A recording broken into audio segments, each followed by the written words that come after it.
John Miller sat at the kitchen table, the morning light spilling across the granite countertop.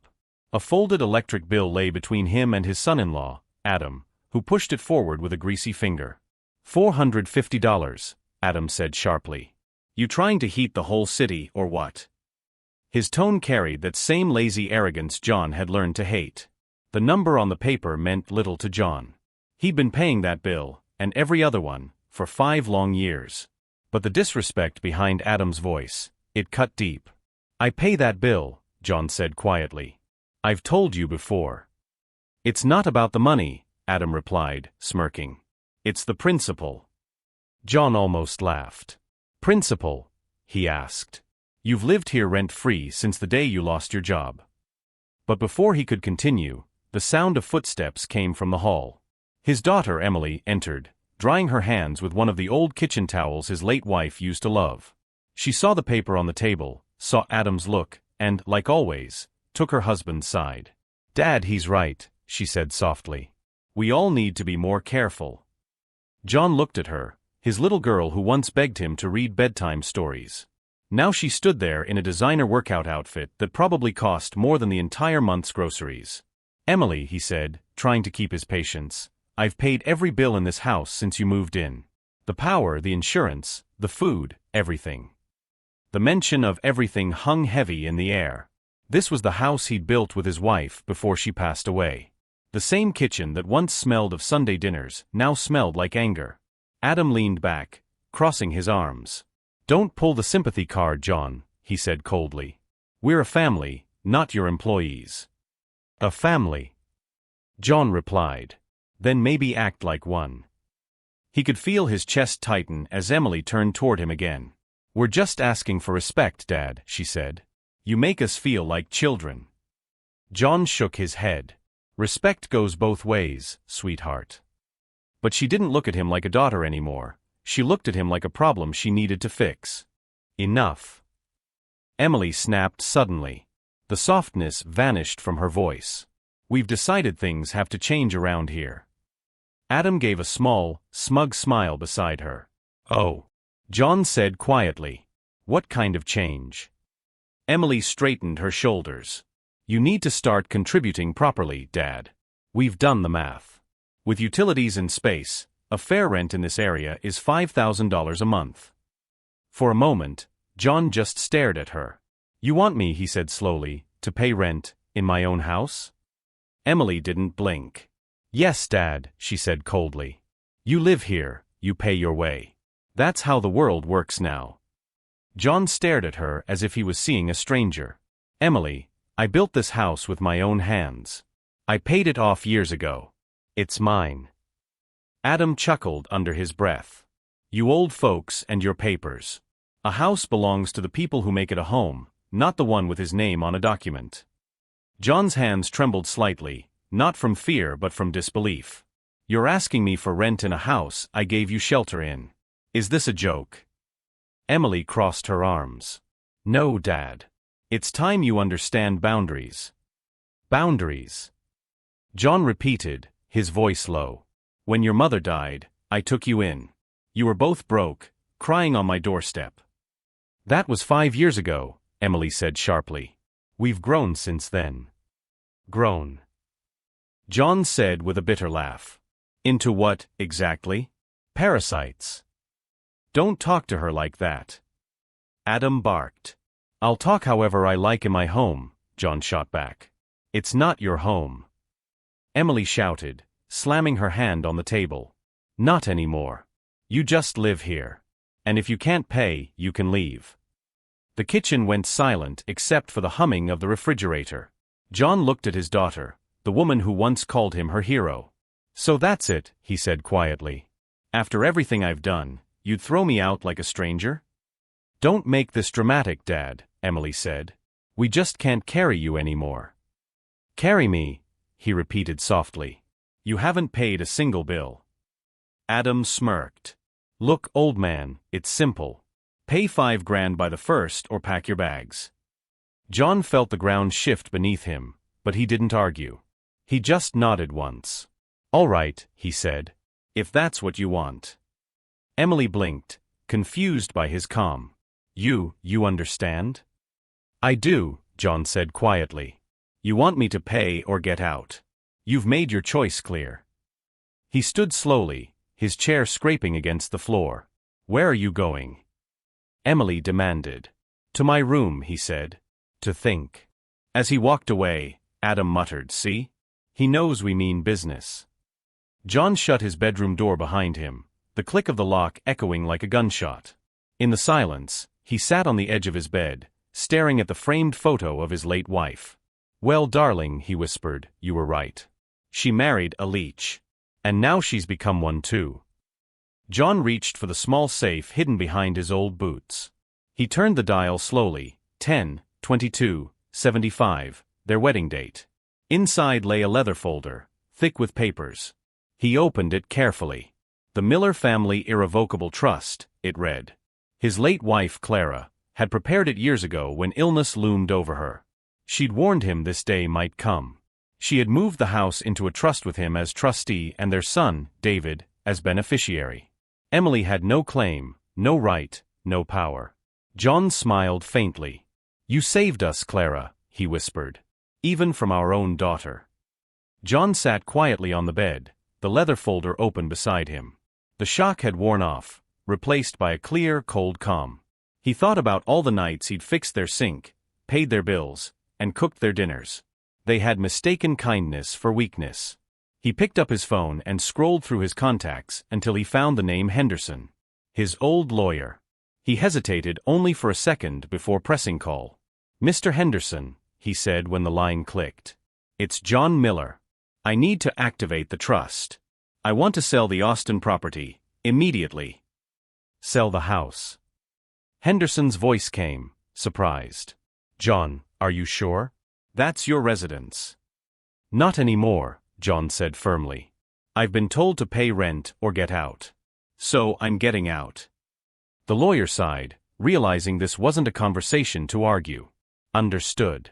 I'll prepare everything. But John, if your daughter's still living there, it could get complicated. John's lips curved into a bitter smile. Let me worry about that, Henderson. Just get the papers ready. When he ended the call, he stared at the photo of Clara again. Looks like we're moving out, love, but this time with dignity. By dawn, his suitcase was packed. He walked through the silent house, passing the framed photos of Emily as a little girl. He paused by the kitchen counter where the electric bill still sat, folded neatly. On a notepad he wrote, Emily and Adam, I'll be away for a few days to think about your request. Dad. He placed the note exactly where the bill had been. Then, without a sound, he stepped out of the house, closing the door gently behind him. It wasn't his home anymore, it was just a memory that had turned cold. A cab waited by the corner. Where to, sir? The driver asked. The Four Seasons, John replied calmly. The driver glanced in the mirror, surprised by the simple man with an old suitcase requesting a luxury hotel. But he didn't ask questions. By sunrise, John was sipping coffee in a quiet suite overlooking Lady Bird Lake. The peace felt strange at first, but it was a clean kind of quiet. For the first time in 5 years, he didn't hear Adam's loud TV or Emily's endless complaints. Just silence and freedom. Later that afternoon, Henderson called. John, we have an offer, $940,000 cash, no inspection, closing in 5 days. They're investors, fast and ruthless. John didn't hesitate. Take it, he said. But you'll be losing at least $100,000, maybe more, Henderson warned. I'm not selling for money, John said. I'm selling for peace. Henderson paused. Then consider it done. I'll send the documents to your email. When the call ended, John leaned back, staring out the window. For the first time in years, he smiled. You told me to get out, Emily, he whispered. So I did. 2 days later, his phone buzzed. Emily's name flashed on the screen. Dad, where are you? Please call me. We're worried. John ignored it. A second message followed. Dad, this isn't funny. We need to talk. He smiled faintly. They were starting to feel the emptiness. He could imagine them wandering through the house, uneasy about the silence, wondering if their easy target had really left. He set his phone down and ordered another pot of coffee. Let them stew, he murmured. Let them think they've won. On the third day, Henderson called again. John, I've been digging into Adam's records, just like you asked. John's heart slowed. And? It's bad, Henderson said. Adam wasn't laid off. He was fired, for stealing from his company. $50,000. They gave him until the end of the month to pay it back or face charges. John nodded slowly. So that's why they wanted me to sign something, he said quietly. Yes. They needed money fast, and your house was the only way. John's chest ached, not with sorrow, but with disappointment deeper than anger. My own daughter, he said softly. Using me to cover a thief. That evening, Emily finally called. Her voice was sweet, practiced. Daddy, thank God you're okay. We were so worried. Were you? John asked, his tone unreadable. Yes, of course. We feel terrible about the argument. Mark and I, we were just stressed. Forget about the rent, okay? It was a stupid mistake. John said nothing. She hesitated. Actually, we've been talking to a financial advisor. He says we could use the house's equity to fix the roof and pay off a few little bills. You just need to sign some papers, that's all. John smiled faintly. I see, he said softly. Let me think about it. As soon as the call ended, John dialed Henderson. They're still trying to get my signature, he said. Henderson sighed. They're desperate, John. But the sale closes tomorrow. Once the papers are signed, it's final. Good, John said. Then tomorrow, the game ends. That night, he couldn't sleep. He sat by the window, staring at the city lights. His heart felt heavy, but not broken. He had already grieved the loss of his daughter. What remained was resolve, the kind that comes from finally drawing a line that should have been drawn years ago. The next morning, John dressed in his old navy suit, the one Clara bought him when he retired. At 3 o'clock, he sat across a long conference table at Henderson's office, pen in hand. This is the sale contract, Henderson said. Once you sign, the house is gone. The buyers will handle the eviction. John nodded. Let's finish it. He signed every page with a steady hand. When it was done, he whispered, Goodbye, Clara's kitchen. Goodbye, Emily's room. By evening, the deal was complete. He was no longer a father fighting for peace. He was a man who finally chose it. The wire transfer cleared the next day. Henderson called to confirm. It's done, John. The funds are in the trust account. The buyers will serve notice to the occupants tomorrow morning at 9. John exhaled, closing his eyes. Thank you, Henderson. You sure about this? The lawyer asked softly. I've never been surer, John replied. They wanted me out. I'm just respecting their wishes. When the call ended, he poured himself a cup of coffee and looked out the window at the shining lake. Clara, he murmured, your plan worked. You protected me, even from our own blood. At 9:01 the next morning, his phone began to buzz. Emily's name flashed across the screen. He let it ring twice before answering. Dad! She screamed, her voice cracking. What did you do? There's a notice on our door. It says we have 72 hours to move out. John's voice was calm. A notice? That sounds serious. Maybe it's a mistake. It's not a mistake, she cried. It says the house was sold. To Austin property investors. Dad, you can't sell it. You can't. I didn't sell it, honey, he said softly. The trust did. The trust? What trust? She shouted. Dad, what did you do? Emily, John said, his voice low and steady, you gave me a choice. Pay rent or leave. So I left. And since I no longer live there, the trust had no reason to keep the property. It was an asset. I liquidated it. You mean you actually sold it? She stammered. I did, John said simply. For $940,000.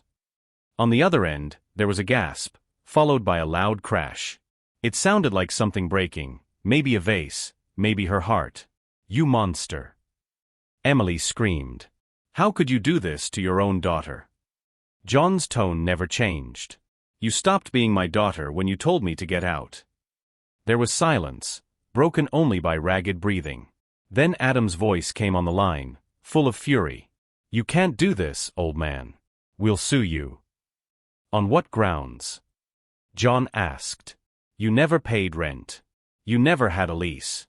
You're trespassing on property that no longer belongs to you." "You'll regret this," Adam growled. "You don't know who you're messing with." "I know exactly who I'm talking to," John said quietly. "A thief who stole $50,000 from his company and dragged my daughter down with him." The line went dead. The silence that followed was sweeter than any victory. Hours later, Emily called again. Her voice was weak now, trembling. "Dad, please. We made a mistake. We didn't mean it. We were just scared." "I know," John said softly. "But fear doesn't excuse betrayal." "Please," she sobbed, "we have nowhere to go. Mark might be arrested. We just need a little help." "Help," he repeated, the word tasting bitter. "I offered help for 5 years, Emily. You threw it away." "Please," she whispered. "You have the money now. You could give us something, just until we get back on our feet." John's eyes hardened. "You're not entitled to a single penny." "Dad, we're your family," Emily cried. John's jaw clenched. "No. Family protects, respects, and stands together. What you did wasn't family, it was business. You set the terms, remember? 5,000 a month or get out. I simply followed your rules." "I didn't mean it," she shouted. "You did," he said. "And now you live with it." There was nothing left to say. Emily broke down completely. "Where do we go now?" she whimpered. "I don't know," John said quietly. "But wherever it is, I hope it teaches you what family really means." The next morning, Henderson called again. The buyers served notice at 9 sharp. "They've already scheduled the constable for Tuesday morning. By law, your daughter and her husband must be out by then."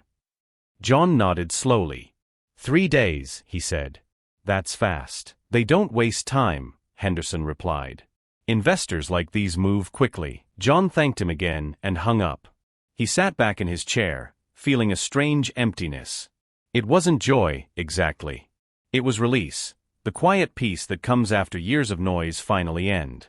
"Clara," he said softly, "it's done. We're free." At 9:03 that same morning, John's phone rang again. It was Emily. Her voice was unrecognizable, high and trembling. "Dad, please," she cried. "The man's here. They're giving us papers. We're being evicted. You have to stop this." "I can't stop it," John said gently. "It's out of my hands now." "What do you mean?" she screamed. "It's your house." "It was never mine," he said. "It belonged to the trust. You never understood that. You thought love was weakness. You thought I was a fool. But I learned from your mother. She made sure of that." You put it in a trust?" Emily stammered. 10 years ago," John said calmly. "After your mother got sick. We built it to protect what we worked for, even from our own mistakes, and from greedy hands." There was silence on the other end. Then a broken sob. "So everything's gone?" "Yes," John said. "The house, the life you thought was yours, it's gone."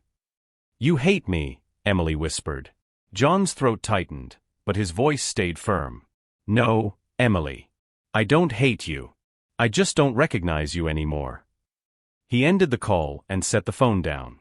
For a long moment, he just sat there, staring at the skyline. Then he reached for his other phone, the one only his son David had. "Hey, Dad," came the cheerful voice on the other end. "How are you?" John smiled softly. "I'm good, son. Real good." He paused, then added, "How do you and the kids feel about a little trip? Maybe somewhere far away, Europe perhaps." David laughed. "Dad, that sounds amazing. What's the occasion?" John looked out at the bright sky. "Let's just say it's time to celebrate freedom." That night, John sat by the window of his hotel suite, watching the city lights flicker across the lake. For years, he had thought peace meant keeping quiet, keeping everyone comfortable. But now he understood.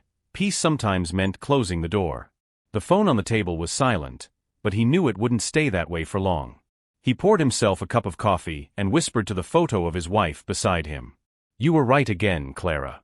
You said love without respect turns into poison. And you were right." The next morning, his prediction came true. Emily called again, her voice a wreck of panic and exhaustion. "Dad, please. They're serious. They said if we don't leave by Tuesday, the constable will come. We can't afford another place. Please help us." John sighed quietly. "I can't, Emily. It's out of my control." "Out of your control," she snapped. "You're my father. You can't just walk away." John looked out the window. "I already did," he said softly. "The moment you told me to." Her sobs filled the silence. Then the line went dead again. For the first time in a long while, John slept deeply that night. He didn't dream of arguments or bills. He dreamed of Clara, her laughter, her garden, the way she hummed when she cooked. When he woke, sunlight was spilling across the room. He checked his watch. It was Tuesday, eviction day. He didn't need to see it happen. He already knew what it would look like: a bright orange sticker, 2 police officers, and a couple realizing too late what they had lost. He whispered, "You made your choice, Emily. Now you live with it." At 10 a.m., Henderson called once more. "It's done," the lawyer said. "The constable handled it. Locks changed, property secured. The buyers are taking possession this afternoon." John didn't speak for a moment. Then he said quietly, "Thank you, Henderson." "John," the lawyer added, "you did what you had to do. Don't carry guilt for it." "I won't," John said. "I carried guilt for too long already." When the call ended, he stood by the window and took a slow breath. The storm was finally over. All that was left was peace, and a lesson. That evening, John took a slow walk by the lake. The air was cool, and the city lights reflected off the water like tiny stars. He thought about how easily greed could blind love, how quickly family could turn into strangers. But he also thought about strength, the quiet kind that doesn't shout or fight, but simply acts. He smiled to himself. "You see, Clara," he said softly, "they thought I was weak. But sometimes silence is the sharpest weapon." He watched a heron glide over the lake and felt lighter than he had in years. 2 days later, a message came from his son David. "Dad, just booked the flights. The kids are so excited." John grinned. "Perfect," he replied. "Tell them Grandpa's got some stories to tell." He closed his phone and leaned back in his chair. For once, he didn't think about bills, or betrayal, or anger. He thought about family, the kind that doesn't ask for anything but love. The kind that remembers where it came from. He whispered, "Maybe this is what peace really looks like, Clara. Just love that doesn't have to be earned." Later that night, while packing his things, John came across an old family photo tucked inside his wallet.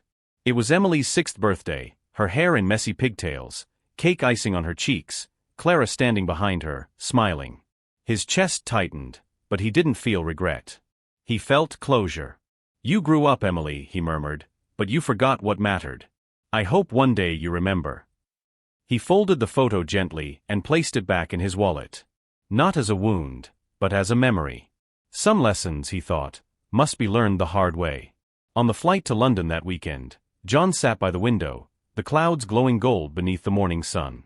He glanced at David beside him, laughing softly as his kids argued over snacks. "You okay, Dad?" David asked. John smiled. "Better than I've been in years." David nodded, curious but respectful. "You never told me what finally made you travel again." John looked out the window and said, "Let's just say I finally finished something I should have done long ago." David smiled back. "Then here's to new beginnings." John raised his cup. To new beginnings. They landed in London that evening. The city lights shimmered like scattered diamonds across the Thames. At the hotel, David's kids ran excitedly around the lobby while John stood back, watching them with quiet joy. For the first time in years, laughter didn't hurt, it healed. He thought of Emily and Adam, wherever they were now, facing the mess they'd made. "Maybe losing everything," he whispered, "will teach them what really has value." He didn't wish them pain, only understanding. Because some hearts need to break before they can truly learn. A few days later, John and David sat on a bench overlooking Hyde Park. "You've been quiet, Dad," David said. "You sure you're okay?" John smiled faintly. "I'm better than okay. I'm just thinking." "About what?" "About how love can make you blind," he said. "And how sometimes protecting yourself isn't cruelty, it's survival." David nodded slowly. "I guess you're right." John looked at the trees swaying gently in the wind. "You'll understand one day when your kids grow up. The hardest thing a parent ever does is let go." That night, John wrote a short note in his travel journal, something he hadn't touched in years. "Kindness is not weakness. Silence is not surrender. Sometimes walking away is the only way to be heard." He closed the notebook and stared out the window at the glowing skyline. "They'll never understand now," he whispered, "but maybe someday they will." A small smile tugged at his lips. "And maybe when they do, they'll finally see me not as the old fool, but as the man who loved them enough to stop enabling them." Weeks passed, and John settled into a quiet rhythm of peace. He visited museums with his grandkids, shared stories over dinner, and even laughed again, real laughter, not the tired kind he used to fake. Each night, he thought of Clara and whispered thanks. "You saved me twice, love," he'd say. "Once in life, once in memory." The pain that used to follow her name now brought warmth. Because somewhere deep down, he knew she'd be proud. Proud that he stood tall when the world tried to make him small. One evening, as he watched his grandkids play by the fountain, John thought about the future. He'd already rewritten his will. The trust would now pass to David and his children. Emily's name was gone, not out of spite, but out of necessity. "You protect what matters," Clara had said once. "Even when it hurts." John smiled sadly. "I finally understand that, love." He took a deep breath, letting the cool London air fill his chest. The weight of betrayal had lifted, leaving only clarity and peace. As the sun dipped below the skyline, John stood and walked slowly back toward the hotel. The lights reflected on the wet pavement like gold. For the first time, he didn't feel old. He felt free. Every step forward was a step away from pain and toward the life he had earned. He whispered softly, "Goodbye, Emily. Goodbye to what could have been." Then he looked up at the darkening sky. "Hello, peace. I've been waiting for you." John Miller watched the last light of evening fade into the London skyline, his reflection glimmering faintly on the hotel window. For the first time in many years, his heart was still. No bitterness, no regret, just peace. He thought of Clara, of all the lessons she had whispered through love and patience. "You were right," he murmured softly. "In the end, peace is worth more than pride, and dignity costs less than regret." A gentle smile touched his lips as the city lights blinked like distant stars. He turned from the window, leaving the past behind, and walked toward the quiet promise of tomorrow.